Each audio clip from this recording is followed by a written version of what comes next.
internet, so today I thought I would do a foundation sort of video. I actually was gonna just do my favorite foundations, but then I kind of realized that I have quite a few that are high-end, quite a few that are the opposite of high-end. Would you call it low-end? I'm not sure what the terminology in Australia is. I know that in America you call it drugstore, but I don't know, do we have a name for that in Australia?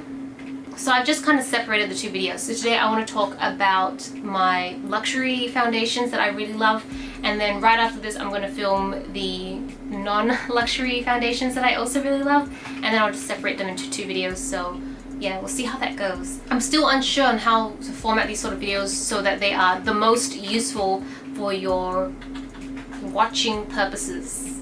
Watching purposes? Digestion purposes?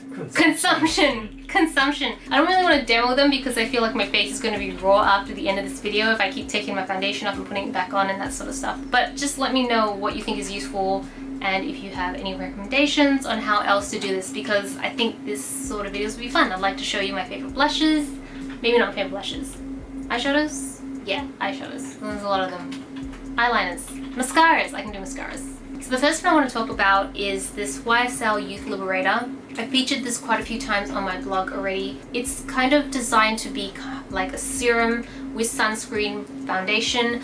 Honestly, after extensive use of this, I haven't really noticed an improvement on my skin. I feel like that's more a skincare thing, but I do love the consistency.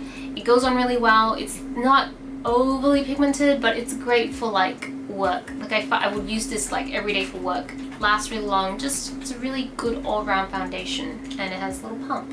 You're going to notice that all of these have pumps because I hate the ones that you have to tip out. The next one I want to talk about is the Chanel Perfection Lumiere.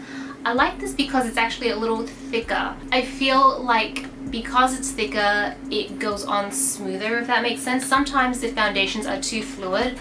I feel like they can just, when you apply them, they just slip too easily, and so you don't get proper coverage. So I think you need some level of thickness in your foundation, and this is probably one of the thicker ones of the ones I'm going to show you, but I just like the application process for this. The next one I have is NARS. I actually have two from NARS. So one is the NARS Sheer Glow, which is very similar to the Chanel Perfection Lumiere.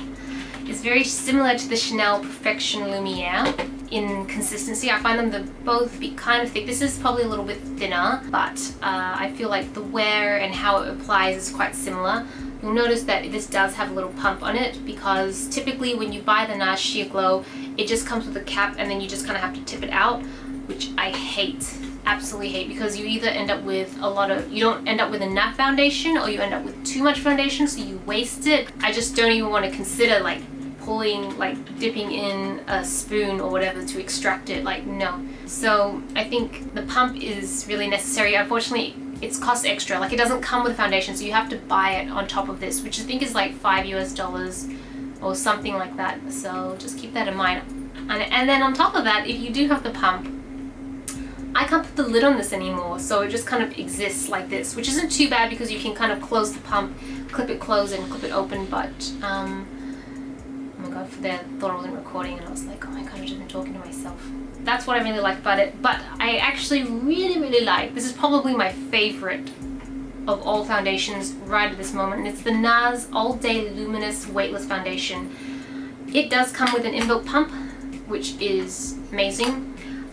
What I do like about it, it is just so pigmented. It's so pigmented, and it's quite liquid, so it isn't very thick, but it's not to the point where I feel like I'm just applying like oil or something on my face. Like, it is pretty liquid, but because it's so pigmented, even if you put just a very thin layer, just a few like touches, you're gonna see the coverage. Like, it does give you really good coverage. So I would say out of all the foundations I'm going to talk about today, this is probably the best so far that I found, and I really love it. Just be careful, because upon first use I thought when I used one pump I didn't get much product out, so I thought, oh, I'm going to need like 3 pumps, and then it was just cakeville after that. Just so much pigmentation.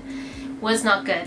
So you probably only need 1 pump, maybe even less if you're not looking for very full coverage, but the coverage on this is really good. I'd say medium to full, but definitely buildable. Just be careful, you just don't want to enter cake territory, that's all I'm saying. I've got two others that I really want to talk about, but I actually don't have them because I finished them, which goes to show that I think that means they're really good. One is the Giorgio Armani Luminous Silk Foundation, and the other one is the Bobbi Brown Skin Foundation. Both really great. I think the Giorgio Armani is a little bit more liquid than the Skin Foundation, and I found it to be a little bit more long lasting and a little bit more pigmented. But it meant that I didn't feel comfortable using the Luminous Silk Foundation every day at work because I felt like it was a little bit too much. I feel like it's better for the weekend or when you're going out or when you're just trying to glam it up a little bit.